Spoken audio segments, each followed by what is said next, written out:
Live from downtown Detroit, Local 4 News at 5 starts now. New information comes to light in the deadly stabbing of a man attending his grandson's first birthday party in a Macomb County park. But we begin with a breaking news into the Local 4 newsroom. The suspected Detroit serial killer charged with kidnapping and sexual assault.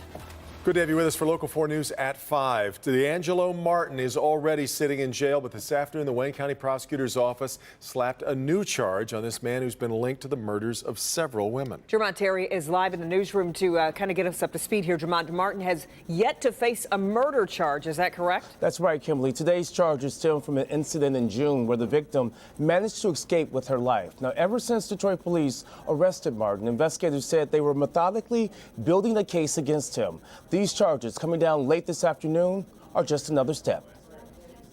His face and his name keep popping up in various cases at the Wayne County Prosecutor's Office. DeAngelo Martin already faced a charge of assault with intent to murder and 4 criminal sexual conduct charges for an attack of a woman on May 6th.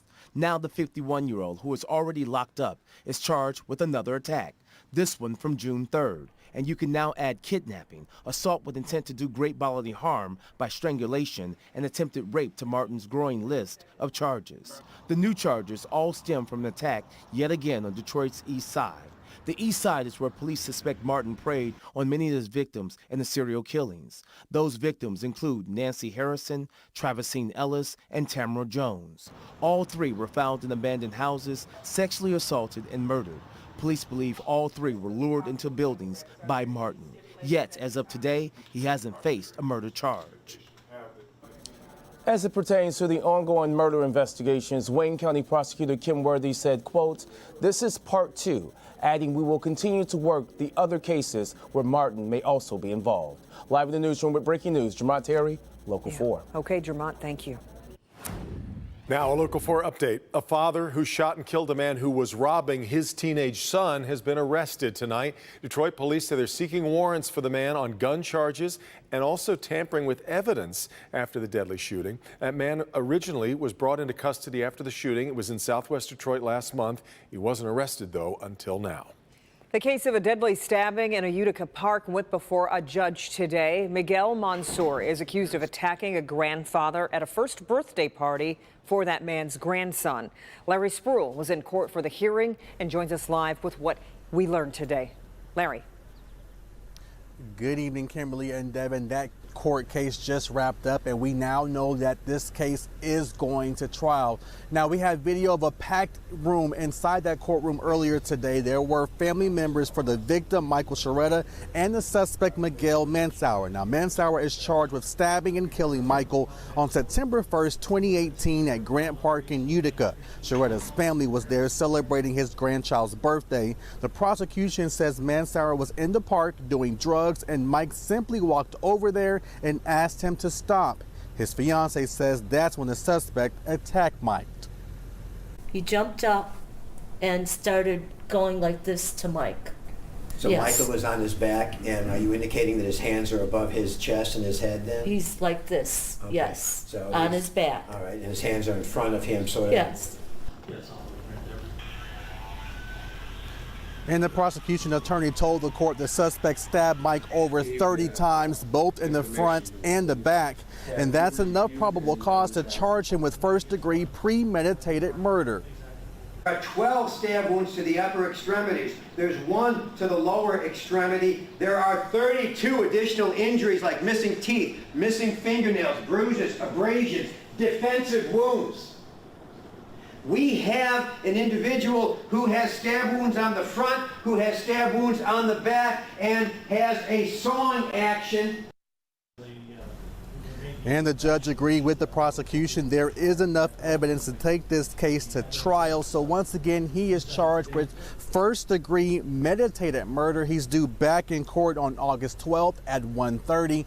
You can count on us to be there. We're live in Shelby Township tonight. Larry Spruill, Local 4. Hey, Larry. Right now, around 53,000 DTE customers still without electricity after the weekend storms. Utility, though, now getting outside help in the effort to keep up on its promise to get 90% of its customers restored by tonight. Coco McAvoy shows us the work they're doing and how people who are still without power are coping with it.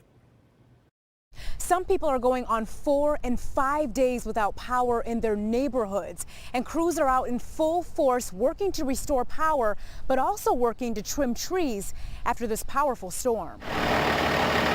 Early this morning, DTE crews from more than a handful of different states gathered in Southfield, ready to embark on a mission. We know how hard and difficult it can be to live without power, especially for multiple days in a row. In this Livonia neighborhood, it's day 4 without power. We keep hoping every day it'll come back on. Haven't seen a single truck since the power went out on Saturday. Kat Johnson and her dogs struggled through the hot summer days, but today there's some relief. Lucky today that it's not as hot, sky's blue, not that oppressive humidity like it was the last few days. Just a few houses down, her neighbor John Hall is using several tools to get by. His generator is powering his refrigerator and a couple of his neighbors. You get used to the humming. Hall also has several flashlights handy and solar-powered lights. There's one here and there's one sitting in the window there.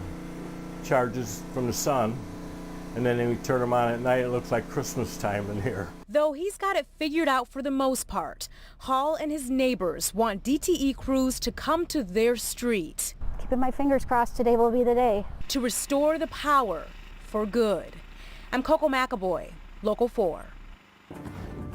All right, Coco, and yet another really nice, beautiful summer day today. It really is perfect. Let's check in with Ben to see how long this is going to last. We've enjoyed the break from the humidity, that's for sure. That's true, and that's what's going to last the longest is the drier air is going to stick with us through much of this forecast.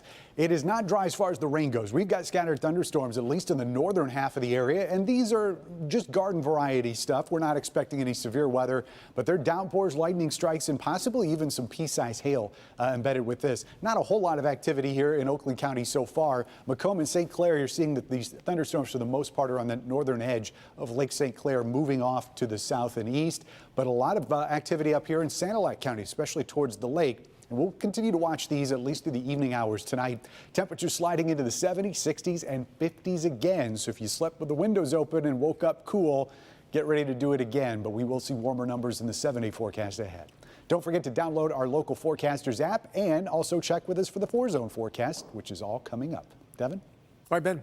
Detroit police are searching tonight for the man they say brutally attacked and killed a 24-year-old Berkeley man.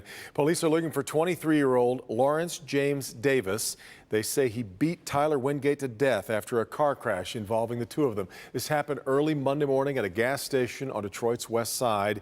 If you know where Lawrence Davis is, you're asked to call Detroit police right away. Well, jobs are a big focus at the 110th NAACP convention right here in Detroit. In fact, a job fair boutique has been open for a couple of hours now, trying to match job seekers with opportunities. Paula Tutman found out the climate is just right for the right kind of employees. There are two kinds of people at the NAACP job fair, people shopping for employees and people shopping for jobs. And here the two meet. Like Chemico, headquartered in Southfield, founded by Leon Richardson. He is a veteran, so we are a veteran and minority-owned company.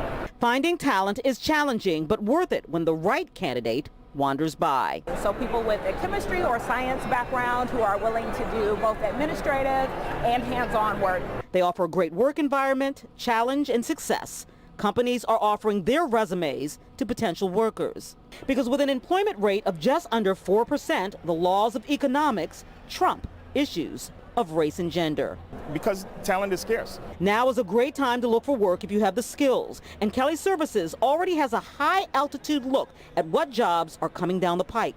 And for Kaiser Jones, a truck driver who's now in school. I'm in school for business management with a concentration in project management. The possibilities are endless. Once I got married and figured out that I want better for myself and I don't want to have to do a labor job to obtain that, that's when I decided, hey, I'm going to go to school and pursue my degree. He came prepared, looking professional, speaking with confidence and conviction, and everyone he passed had the same question. Looking for a job, young man? What I tell everyone, minority or otherwise, what I think is going to be almost, not future-proof, but almost somewhat secure employment in the future is anything that has to do with STEM, right? So it's science, it's technology, engineering, and math. So I need you to take a look at this because I think I may have misspoken just a little bit. Not a job fair, but a career fair. It's supposed to be winding down right now, but it looks like it's still going pretty strong, and it's not just talk. This is for real because folks are looking for people to work for them, guys. Yep, indeed, the real deal. And the networking that's going on behind Paula right now is a big part of it, and for getting together a job for the future. Really great. All right, Paula. Still ahead for us, wedding plans thrown for a loop. Here's Hank. A bridal party in a really tough position. The store they ordered their dresses from closes without warning. What are they going to do? Well, tonight, Help Me Hank coming to the rescue.